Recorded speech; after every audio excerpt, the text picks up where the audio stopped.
বাজার পরিস্থিতি নিয়ে আরো জানাতে রাজধানীর মোহাম্মদপুর থেকে যোগ দিচ্ছেন সহকর্মী শাহিদ আহমেদ। শাহিদ আহমেদ, মোহাম্মদপুরের যে বাজারে আছেন সেখানে কি পরিস্থিতি দেখছেন? কারওয়ান বাজারের তুলনায় মোহাম্মদপুরের বাজারে দাম কতটা তফাৎ? আর এই যে চাল এবং তেলের সংকট, চালের দাম বাড়তে এবং তেলের সংকট, এর পেছনে কি কারণ?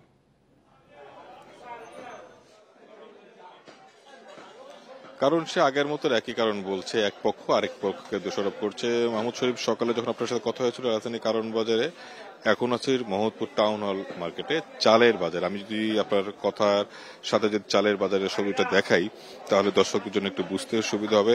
দেখুন, আসলে কারণ বাজারে চালের বাজারে একই চিত্র, মোহাম্মদপুর টাউন হলে কিন্তু একই চিত্র। প্রতিটা আপনি দেখতে পাচ্ছেন প্রতিটা দোকানে চালের পর্যাপ্ত মজুদ, বস্তায় বস্তায় চালের বস্তার সারি প্রতিটা দোকানে। আর এক একটি দোকানে চালের মজুদ করার যতটুকু সক্ষমতা তার শতভাগ কিন্তু পূরণ হয়েছে। অর্থাৎ এক কথা বলা যায়, মোহাম্মদপুর টাউন হল, কৃষি মার্কেট, নিউ মার্কেট, কারণ যত বেশিরভাগ রাজধানীর বাজারে চালের আড়ত বা মোকাম বা দোকানে প্রতিটাতে চালের পর্যাপ্ত মজুদ, চালের কোনোই সংকট নাই, কিন্তু দামটা বেশি।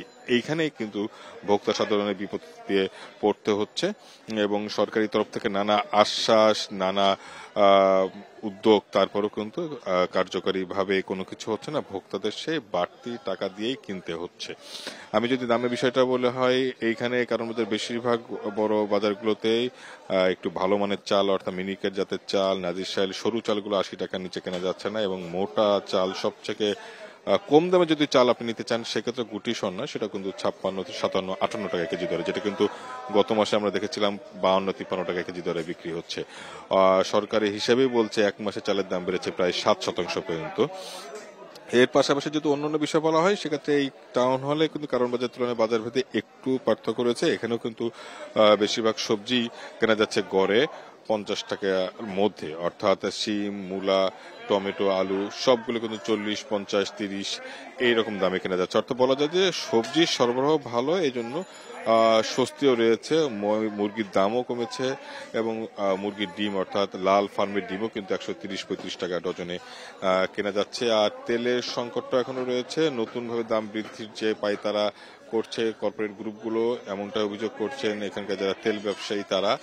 আর পাশাপাশি তবে সবজির দামে স্বস্তি, ডিমের দামে স্বস্তি, মুরগির দামে স্বস্তি, সব স্বস্তিকে আসলে অস্বস্তি বাড়িয়ে দিচ্ছে চালের দামে। কারণ এখানে যারা ভোক্তা তারা যেটা বলছে যে চাল সব থেকে বেশি দাম দিয়ে কিনতে হচ্ছে, এই জন্য তাদের যে বাজেট বা বাজারের যে তাদের তালিকা সেখান থেকে অন্যান্য কিছু একটু কম কিনতে হচ্ছে, বা একটু দাম কম হলেও তারা এটা বাদ দিচ্ছেন চালের দাম বেশি হওয়ার কারণে। মূলত এই ছিল রাজধানীর বাজার পরিস্থিতি থেকে সবশেষ। রাজধানীর মোহাম্মদপুর থেকে নিত্যপণ্যের বাজার পরিস্থিতির খবর জানাচ্ছিলেন সহকর্মী শাহিদ আহমেদ।